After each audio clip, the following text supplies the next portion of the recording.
Hi, I'm Amelia Maxwell and I founded Amelia Maxwell Art Advisory about 6 years ago. We're based in London and we specialise in sourcing art for interior projects, home projects, but also for investor clients.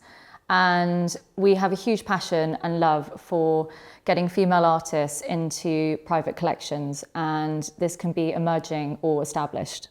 What we do at Amelia Maxwell Art Advisory is we source a lot of work for homes and interior projects.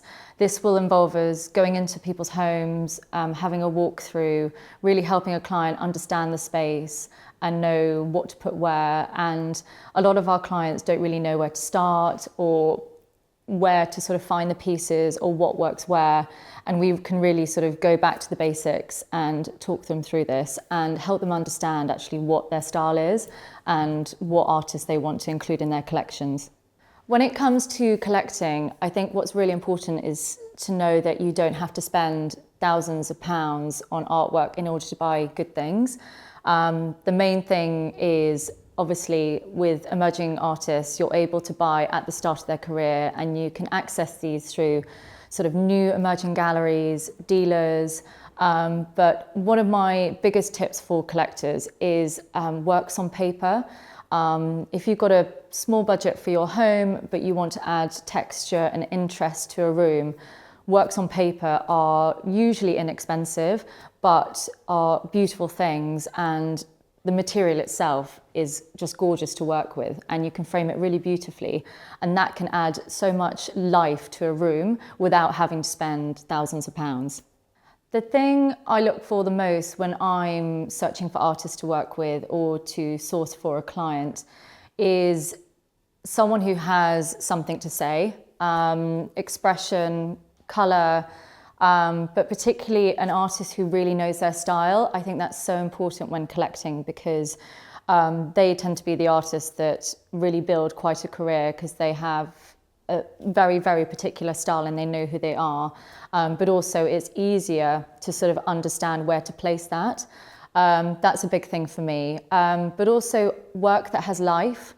You can feel it instantly when you are in front of a piece, and you can see that how that's going to change a space. For me, when I'm thinking about my own home and how I've decorated that, I actually started with the art. Art is obviously the most important thing to me. It's the storyteller, it's the conversation starter. It brings a whole home to life. So for me, interiors has always sort of come second to that, and I wouldn't say second, it's almost been a partner, and they speak to each other. So when I'm looking at pieces that are new now to my home that I'm adding, when I'm in front of a work, I'm thinking, does that have a conversation with the other part of the room? And it's so important because you want it to be cohesive, but you also want it to be interesting. And you want it to have texture and life, and that's how I've picked my pieces. My home's probably led by colour because I'm a bit of a colour addict, but also expression. I was a huge fan of the German Expressionist movement. My favourite artist was Franz Marc and the Leaping Cow. And for me, when I see a painting that sings, that sort of speaks to my heart.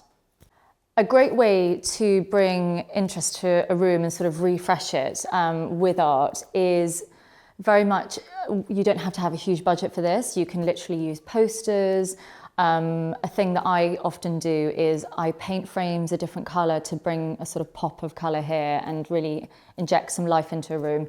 But have a statement piece. You don't have to have hundreds of works.